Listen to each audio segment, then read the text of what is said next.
Salam, Bapak Ibu Saudara-saudara sekalian, bertemu kembali dalam penjelasan pelajaran firman Tuhan hari ini. Selasa tanggal 21 bulan April tahun ke-2026, judul pelajaran hari ini adalah kebenaran Alkitab.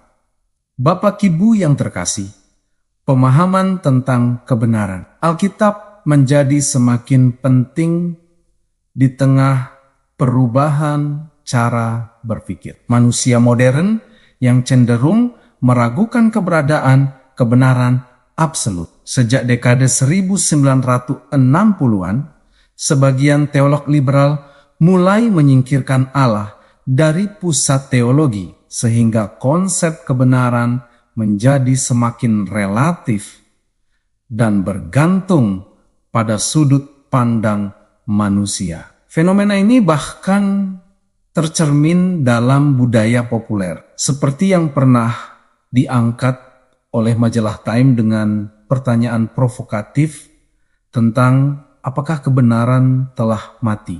Bapak Ibu, ketika masyarakat kehilangan tolok ukur yang tetap, maka kebenaran menjadi kabur dan tidak lagi memiliki dasar yang kokoh untuk dijadikan pegangan hidup. Namun, pandangan ini bertentangan dengan kesaksian Alkitab yang menegaskan bahwa kebenaran itu nyata dan dapat dikenal. Yesus dengan tegas menyatakan dalam kitab Yohanes 14 ayat 6 bahwa Ia adalah jalan, kebenaran, dan hidup, yang berarti kebenaran sejati berpusat pada pribadinya.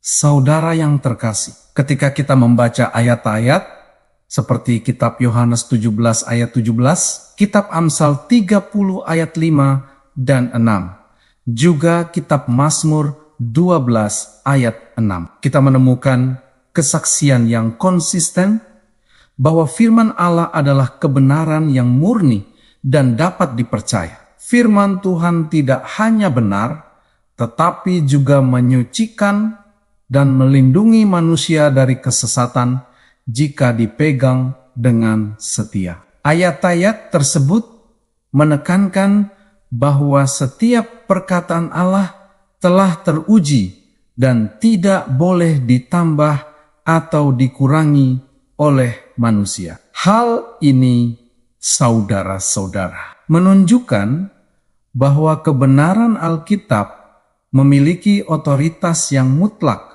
dan tidak tergantung pada opini manusia. Ketika seseorang membaca ayat-ayat ini dengan perlahan dan berulang, ia akan melihat benang merah bahwa kebenaran ilahi bersifat tetap, murni, dan berkuasa. Dengan demikian, Alkitab bukan hanya sumber informasi rohani, tetapi juga fondasi kebenaran yang tidak tergoyahkan.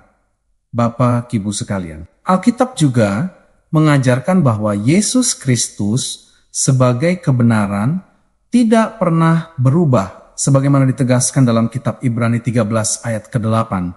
Meskipun demikian, pemahaman manusia terhadap kebenaran tersebut dapat terus berkembang seiring dengan pertumbuhan rohani dan penyelidikan yang sungguh-sungguh terhadap firman Tuhan. Tokoh seperti Ellen G. White menekankan bahwa masih banyak kebenaran yang belum ditemukan oleh mereka yang dengan tekun mencari. Bapak Ibu, pernyataan ini tidak berarti bahwa kebenaran berubah, melainkan bahwa manusia semakin memahami kedalaman kebenaran yang sudah ada. Setiap penemuan baru dalam Alkitab tidak akan bertentangan dengan kebenaran sebelumnya, melainkan memperkaya dan memperdalam pemahaman yang telah ada. Oleh karena itu, studi Alkitab harus dilakukan secara terus-menerus dengan semangat mencari terang yang lebih besar. Sikap ini akan menuntun seseorang kepada pemahaman yang semakin matang dan seimbang.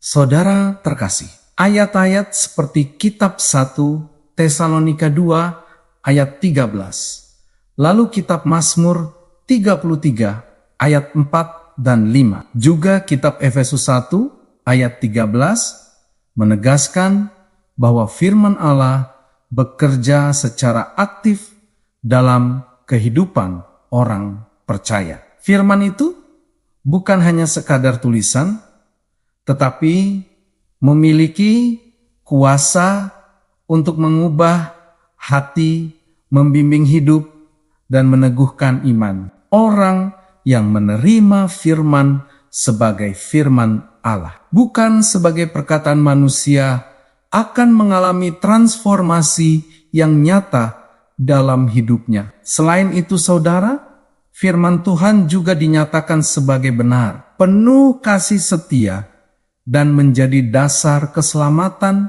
bagi setiap orang yang percaya. Hal ini menunjukkan bahwa kebenaran Alkitab tidak hanya bersifat teoritis, tetapi juga praktis dan berdampak langsung pada kehidupan sehari-hari. Dengan demikian, menerima dan hidup menurut firman adalah langkah penting dalam mengalami kebenaran secara pribadi. Karena itu, Bapak Ki, Bu kekasih, Alkitab harus menjadi satu-satunya standar utama dalam menentukan apa yang benar, sementara semua sumber lain harus diuji berdasarkan firman Allah. Bahkan akal dan nalar manusia yang sering dianggap sebagai ukuran kebenaran tetap harus tunduk pada otoritas kitab suci. Jika manusia menjadikan pikirannya sebagai standar tertinggi, maka ia berisiko jatuh ke dalam kesalahan dan penyesatan. Alkitab memberikan dasar yang kokoh dan tidak berubah, yang mampu menilai dan mengarahkan pemikiran manusia. Bapak Ibu, dengan menjadikan firman Tuhan sebagai ukuran, seseorang akan terhindar dari relativisme yang merusak pemahaman tentang kebenaran. Hal ini juga menolong orang percaya untuk tetap teguh di tengah berbagai pandangan yang bertentangan. Akhirnya, kebenaran yang sejati hanya dapat ditemukan dan dipahami melalui firman Allah.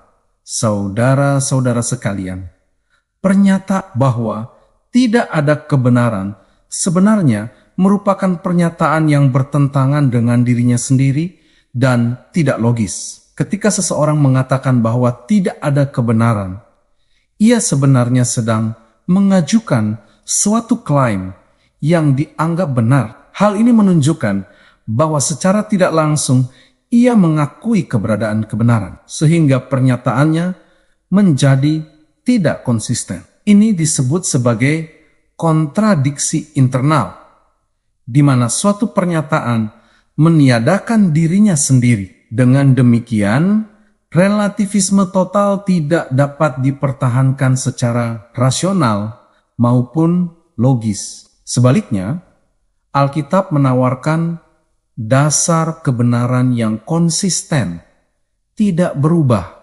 dan dapat diandalkan sepanjang zaman. Oleh karena itu, orang percaya dipanggil untuk berpegang teguh pada kebenaran firman Tuhan sebagai satu-satunya dasar hidup yang pasti. Bapak, Ibu, saudara-saudara yang diberkati Tuhan, demikian penjelasan pelajaran firman Tuhan untuk hari ini. Sampai bertemu pada pelajaran yang berikutnya. Tuhan memberkati kita semuanya.